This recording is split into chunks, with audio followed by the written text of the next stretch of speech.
अस्सलाम वालेकुम friends, agriculture online के साथ मैं हूं फ़रूख़ एजाज़। और आज हम बात करेंगे 3 क्रॉप्स के हवाले से। एक तो मेज़ पर बात करेंगे, शुगर केन पर बात करेंगे और इसके साथ ही साथ जो अर्ली कॉटन की सोइंग होती है उसके हवाले से बात करेंगे कि कौन सी बेस्ट प्रैक्टिसेस अपनाई जा सकती हैं जिससे एक तो इन क्रॉप्स की जर्मिनेशन अच्छी हो, इसके साथ ही साथ इनकी प्रोडक्शन अच्छी मिले, ज़मीन की हेल्थ भी बेहतर हो।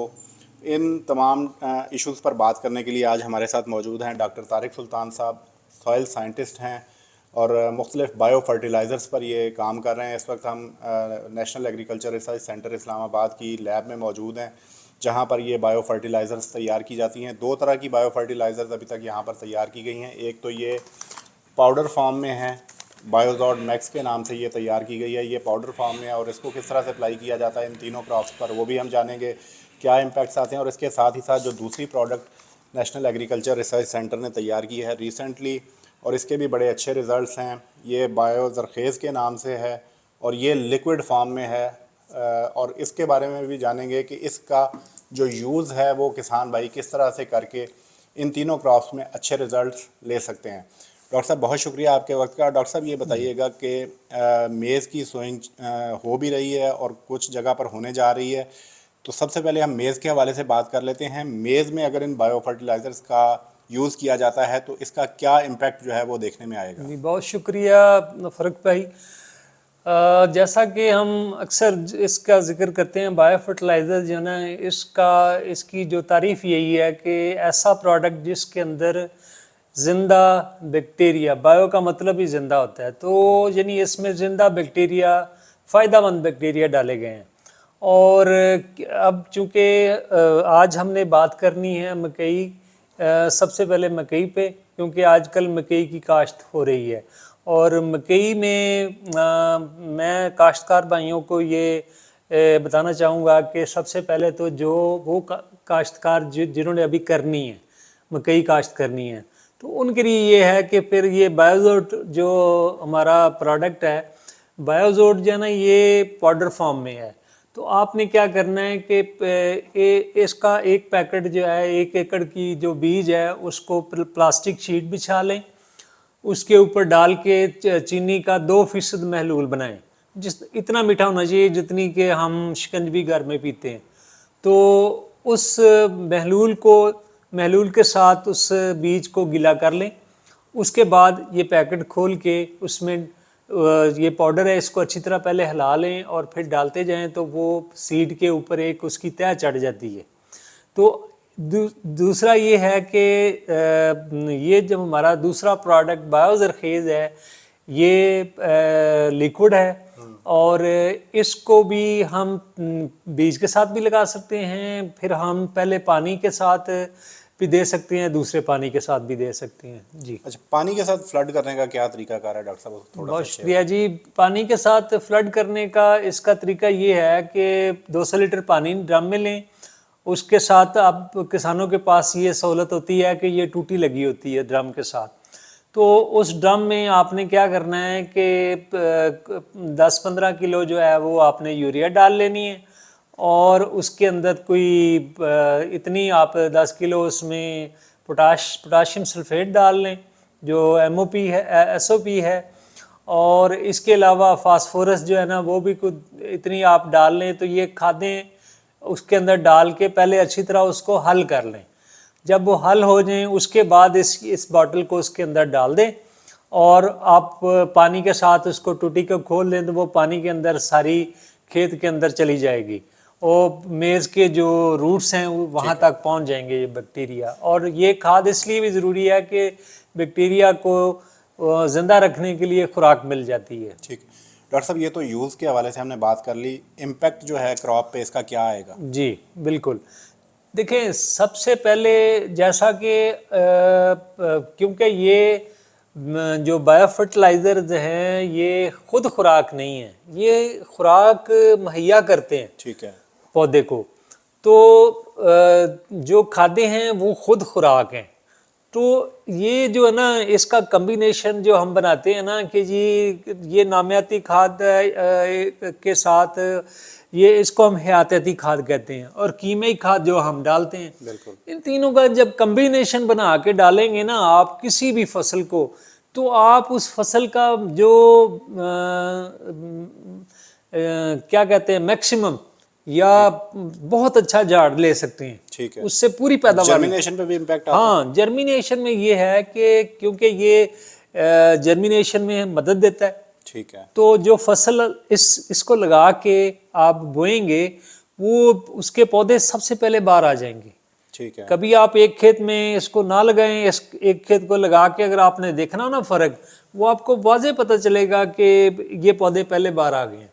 ठीक है। और उसकी जो फिर बढ़ने की रफ्तार है वो भी दूसरी फसल से ज़्यादा होती है और वाज़े नज़र आता है। ठीक है। डॉक्टर साहब, अभी तक जो आपकी रिसर्च है उसमें आप क्या समझते हैं कि कितना इम्पैक्ट आ जाता है कि अगर आप इसको यूज़ करते हैं तो कितने % जो है वो आपकी यील्ड जो है वो इंक्रीज़ कर जाती है? जी, तकरीबन हमने जो जितने भी इसमें मुख्तलिफ़ किस्म की तजर्बात किए हैं, फिर किसानों के खेतों पे हमने नुमाइशी प्लाट लगाए हैं, बहुत सारे किसानों के साथ काम किया है, तो इसका 15 से 20-25% जो है ना वो इजाफा आ ही जाता है। ठीक है। मतलब ये कोई इतना बड़ी आराम से आता है। ठीक है। तो ये डिपेंड करता है कि अगर कोई किसान जितना ज़्यादा अच्छे तरीके से अपनी फसल को मैनेज कर ले उसका उतना ही ज़्यादा अच्छा असर आता है। ठीक है। डॉक्टर साहब, ये तो हमने बात कर ली मकई के हवाले से। गन्ने का क्योंकि जो है वो एक डिफरेंट तरीका होता है सोइंग का, तो उसमें जो है वो किस तरह से अप्लाई होंगी ये बायो फर्टिलाइजर्स? हाँ जी, गन्ने में चूँकि बीज जो है ना वो बहुत ज़्यादा होता है, ये तकरीबन 80 मन 70-80 मन मतलब बीज होता है।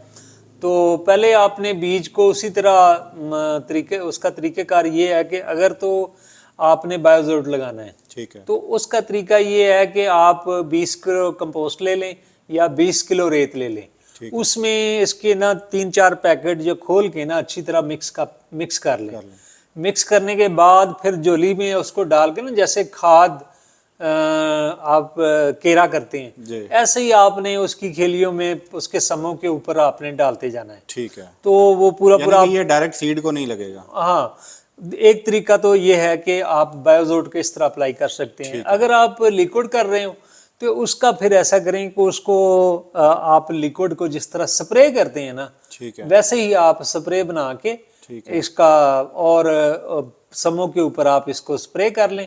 वो जो आगे उसकी होती है ना प्रेशर वाली, वो ज़रा खोल लें उसको ताकि आराम से वो सोल्यूशन बाहर निकल आए, ना ज़्यादा फुवारा ना बनाए ताकि गन्ने के ऊपर ही उसकी जो है लिक्विड गिरे। तो डॉक्टर साहब, ये लिक्विड में पानी भी आपको अप्लाई करना पड़ेगा या सिंपल इसको डाल के आप? नहीं, वो तो अप्लाई साथ उसकी टैंकी अगर आप अंदाज़ा कर लेना जी 1 एकड़ में अगर आपकी 4 या 5 टैंकियाँ लगती हैं, ठीक है, तो वो पानी डाल के उसमें 1 बोतल डाल लें, ठीक है, और उसको स्प्रे कर दें।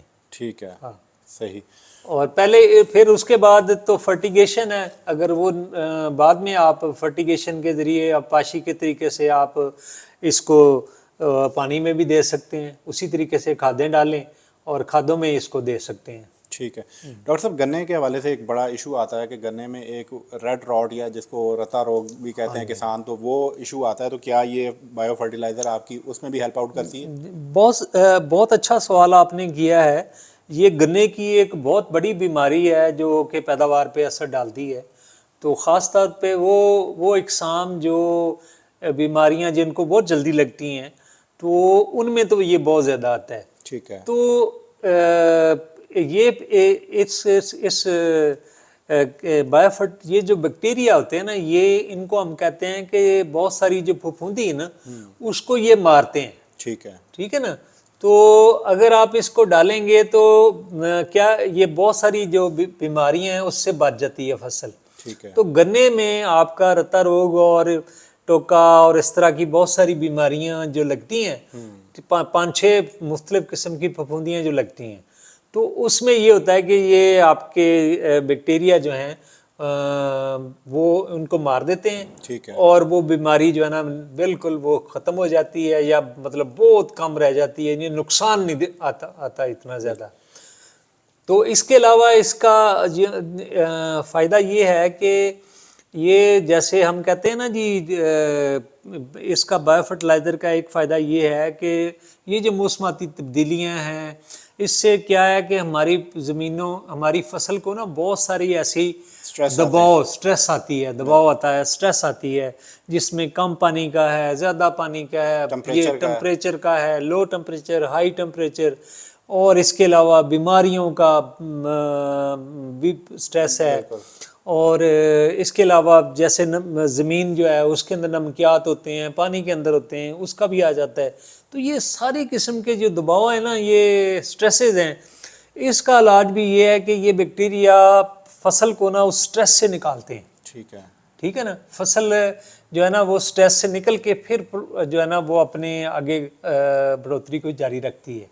ठीक है। तो ये एक बहुत बड़ा फ़ायदा है कि जो आम किसी भी प्रोडक्ट में नहीं पाया जाता है, इसमें बैक्टीरिया में ये चीज़ पाई जाती है। डॉक्टर साहब, यहाँ पे एक क्वेश्चन मेरे ध्यान में आ रहा है कि हमारे जिस तरह से अगर आप सिंध या पंजाब की तरफ चले जाएं, जनूबी पंजाब में चले जाएं, तो बहुत हाई टेम्परेचर जो है ना वो चले जाते हैं। इसी तरह आप जो जीबी की तरफ जाएं तो वहाँ निस्बतन जो है वो कम टेम्परेचर रहते हैं। तो ये हर तरह के टेम्परेचर में इक्वल परफॉर्म करते हैं ये बैक्टीरियाज? हम जब लेबॉर्ट्री में ना इन बैक्टीरिया को हासिल करते हैं ना, तो उनके ऊपर हम मुख्तलिफ तजर्बात करते हैं कि उनको हमने गर्मी सर्दी मुख्तलिफ टेम्परेचर उसको देखते हैं कि आया ये जो बैक्टीरिया हाई टेम्परेचर को बर्दाश्त कर सकता है, नहीं कर सकता, लो टेम्परेचर को नहीं करता कि नहीं करता। तो इस तरह हम सैलिनिटी का जैसे, तो हम साल्ट की स्ट्रेस भी देते हैं। तो ये सारी जो दबाव हैं, ये लेबॉर्ट्री में पहले हम इसको इस बैक्टीरिया के ऊपर ये चेक करते हैं, आया ये बर्दाश्त करता है, ठीक है, इसकी जो है बढ़ोतरी होती रहती है या रुक जाती है या मर जाता है। ये चीज़ हम यहाँ लेबॉर्ट्री में चेक कर लेते हैं। ठीक है। वो फिर उसके बाद मुख्तलिफ तजर्बात करते हैं, यानी इसी तरह की जो स्ट्रेसेस हैं उनके ऊपर हमारे ग्रीन हाउस में हम अपने स्टेशन पे भी करते हैं।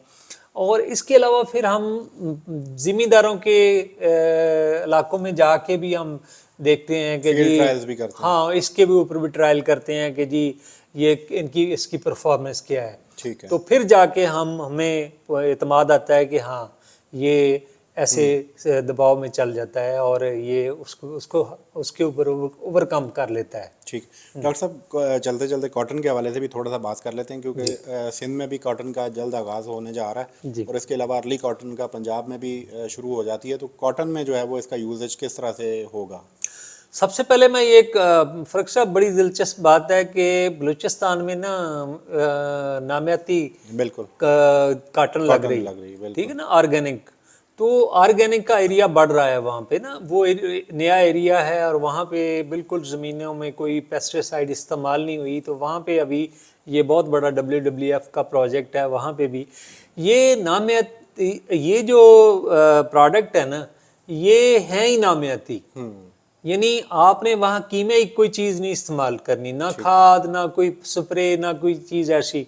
तो ये बेहतरीन एक ऐसा प्रोडक्ट है जो नामियाती कपास में इस्तेमाल होता है। इसके अलावा जो भी अभी किसान जो अर्ली कॉटन लगा रहे हैं, उनके लिए भी हम रिकमेंड करते हैं कि वो अपने बीज को इसके साथ ट्रीट करें और लगाएं, और पानी में भी पहले पानी में भी दें और दूसरे पानी में भी अगर हो सके तो ज़रूर।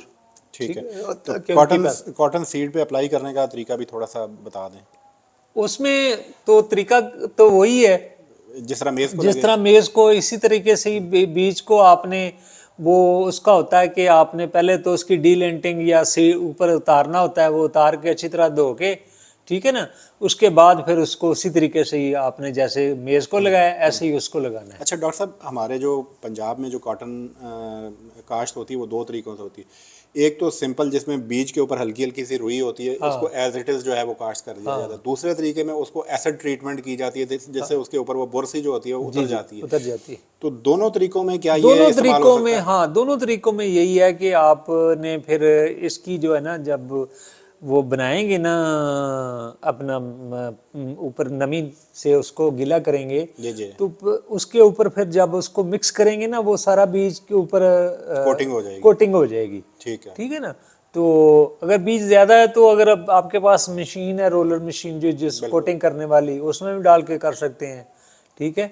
नहीं है तो आप प्लास्टिक की शीट के ऊपर प्लास्टिक शीट को हिलाकर हाथों से उसको मिक्स करके, बल्कि वो जो मोटर वाली मशीन जिसमें वो हाँ, एसिड ट्रीटमेंट कर रहे होते हैं उसको उसके बाद उसी जो को है उसी में धो के तो उसके बाद ये उसमें भी कर सकते हैं। सकते हैं। हाँ, बिल्कुल बिल्कुल कर सकते हैं। डॉक्टर साहब, एक सवाल यहाँ पे एक और आता है कि कुछ दोस्त ये क्वेश्चन करते हैं कि जिस तरह से वो कुछ फंजीसाइड वगैरह यूज़ करते हैं सीड पर पहले, तो उनका क्वेश्चन होता है ये कि पहले जो है फंजीसाइड यूज़ की जाए या पहले ये बैक्टीरिया जो है वो उनकी कोटिंग कर ली देखिए, जाए? फंजीसाइड जो है ना, ये बीज को आमतौर पे लगी होती है, ठीक है। या आप अगर नहीं लगी हो तो आप कुछ दिन पहले ही उसको लगा लें, हफ्ता को पहले लगा लें, ताकि वो बीज के अंदर चली जाए ठीक है। फंजीसाइड, और उसका असर जो है ना पौधे में रहे, ठीक है। तो वो पहले लगा लें।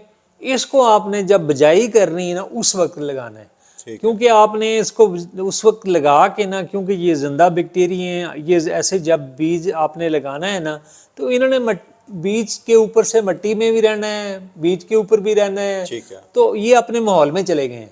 ठीक है। माहौल में जाके ना इनको कोई किसी किस्म का फिर डर नहीं है, ये फिर समझें कि इनकी जो अपने माहौल में आ गए, अपने घर में आ गए, ठीक है। तो वहाँ फिर इसको कोई मसला नहीं है। ठीक है। तो जैसे ही बीज में से वो पौधा निकलेगा ना, जड़ निकालेगा, तो ये फौरन जड़ों पे चले जाएंगे। ठीक है। ये पौधे के जैसे ही पत्ते बाहर आते हैं ना, तो इसकी खुराक बनना शुरू हो जाती है बैक्टीरिया की। ठीक है। तो फिर ये पौधे की जड़ें जैसे जैसे फैलती हैं, ये साथ साथ ही फैलते जाते हैं और आगे मल्टीप्लाई होते जाते हैं। और क्योंकि ये ना बेसिकली इसमें एक इसका फ़ायदा ये है कि ये बहुत सारे जो जो हार्मोन है ना बढ़ोतरी के, जिसमें ऑक्सिन, जिबरेलिन, साइटोकाइनिन वगैरह जो जिसको हम कहते हैं बढ़ोतरी के जो खामरे हैं, वो ये खारिज करते हैं। ठीक है। पौधे के अंदर भी ये पौधा, कोई भी जिंदा चीज, पौधे हो, जानवर हो, इंसान हो, उनके अंदर भी ये बढ़ोतरी के खामरे होते हैं, तो वो बॉडी के अंदर ही पैदा होते हैं। तो ऐसे ही पौधे के अंदर भी पैदा होते हैं, लेकिन ये जड़ों के ऊपर रहते हुए ना ये बैक्टीरिया खामरे बनाते हैं, हार्मोन बनाते हैं, और ये पौधे की जड़ों को जब मिलते हैं तो जड़ें ज़्यादा फैलती हैं। ठीक है। कभी किसी पौधे को जिसको ये ट्रीटमेंट दी हो ना, आपने उसको ऑब्जर्व करना हो, तो आप उसकी जड़ों से निकालें बाहर, उसको देखें, ठीक है। तो दूसरे पौधे से ना वो मुख्तलिफ होगा जड़ों के लिहाज से, जो उसकी जड़ें ज़्यादा होंगी। ठीक है। ये इससे पता चलता है कि जी आपके बैक्टीरिया काम कर रहे हैं, आपके पौधा ऊपर उसकी जो पत्ते हैं वो भी अच्छे होंगे, उसकी ग्रोथ भी अच्छी होगी, उसकी जड़ें भी ज़्यादा होंगी। जड़ें ज़्यादा हो तो खुराक ज़्यादा पौधा लेता है। ठीक है। जब खुराक ज़्यादा लेता है ना, तो फिर वो हेल्दी हो जाता है, सेहतमंद होता है। डॉक्टर साहब, फार्मर्स के लिए अवेयरनेस के लिए मैं एक और चीज़ पूछना चाहूँगा यहाँ पर कि इनका एक तो आपने सिंपल इस्तेमाल बताया, दूसरा अगर हम इसको कंपोस्ट के साथ या फिर जो है गोबर की खाद जिस तरह हमारे किसान भाई यूज़ करते हैं उनके साथ अगर इस्तेमाल करते हैं तो उसका कोई अच्छा इम्पैक्ट आएगा? बिल्कुल आता है। अगर आप उसके साथ भी करेंगे तो देखें, बैक्टीरिया को तो जिंदा रहने के लिए खुराक चाहिए ना, तो उसमें से उसको खुराक मिलनी है। ठीक है। ठीक है ना। तो इसके अंदर वो बैक्टीरिया, अगर वो आपने गोबर या कंपोस्ट डाली है ना, उसको मजीद गलने सड़ने में भी मदद करते हैं ये बैक्टीरिया। ठीक है। ठीक है ना, यानी इसमें से मजीद खुराक वो निकालते हैं। ठीक है। वो खुद भी खुराक खाते हैं, फिर वो पौधे के लिए भी खुराक निकालते हैं। वो ना खुराक का जो ज़मीन के अंदर देखो ना, खुराक हवा में नाइट्रोजन है, ज़मीन के अंदर सारे अज्जा खुराकी अज्जा हैं, ठीक है ना, और इसके अलावा पौधों के जो बाकी थे उसमें है खुराक है, तो उसको तोड़ने फोड़ने का जो अमल है ये वो बैक्टीरिया ही करते हैं। वहाँ से खुराक खारिज होती है और वो पौधा फिर लेता है उसको बढ़ने के लिए। ठीक। डॉक्टर साहब, एक लास्ट क्वेश्चन के किसान भाइयों को, ये जो आपकी बायोलॉट मैक्स है जो कि पाउडर फॉर्म में है, ये किस रेट पर मिलेगी और जो लिक्विड फर्टिलाइज़र है ये किस रेट पर मिलेगी? जी, ये कुछ 550 का है जो मतलब पाउडर फॉर्म में है। ठीक है। ठीक है ना। तो ये बॉटल चूँकि लिक्विड है, इसमें इसकी कास्ट ज़्यादा है। ठीक है। तो ये कोई अराउंड 1500 तक जो है ना, फी बॉटल है इसकी जो प्राइस है ना। ठीक है। डॉक्टर साहब ने तफसील के साथ जो है वो बायो फर्टिलाइज़र का यूज़ और किस तरह से किसान भाई इससे फ़ायदा उठा सकते हैं वो तमाम चीज़ें शेयर कर दी हैं। इन प्रोडक्ट्स के हवाले से मैं आपको ये बताता चलूँ कि ये बायोजॉट मैक्स और ये बायोजरखेज़ ये दो प्रोडक्ट्स हैं, एक लिक्विड फॉर्म में है और एक पाउडर फॉर्म में है। ये साल की जो रिसर्च है उसके बाद तैयार की गई हैं। नेशनल एग्रीकल्चर रिसर्च सेंटर जो कि एक सरकारी इदारा है, यहाँ पर ये तैयार की गई हैं और किसान भाई बिला झिझक इन प्रोडक्ट से फ़ायदा उठा सकते हैं। मज़ीद भी अगर आपके कोई क्वेश्चंस होंगे तो आपको एक नंबर जो है वो स्क्रीन पर दे दिया जाएगा, वहाँ पर आप कॉल करके मंगवा भी सकते हैं घर बैठे इन प्रोडक्ट्स को। और इसके साथ ही साथ मज़ीद अगर आपको कोई रहनुमाई चाहिए तो वो भी रहनुमाई आप हासिल कर सकते हैं। मज़ीद भी अगर आपके डॉक्टर साहब से कोई क्वेश्चन हो तो आप कमेंट सेक्शन में पूछ सकते हैं। हम कोशिश करेंगे कि आपको उन सवालों के जवाब लेकर आगाह किया जा सके। नेक्स्ट वीडियो तक के लिए हमें इजाज़त दीजिए। अल्लाह हाफ़िज़।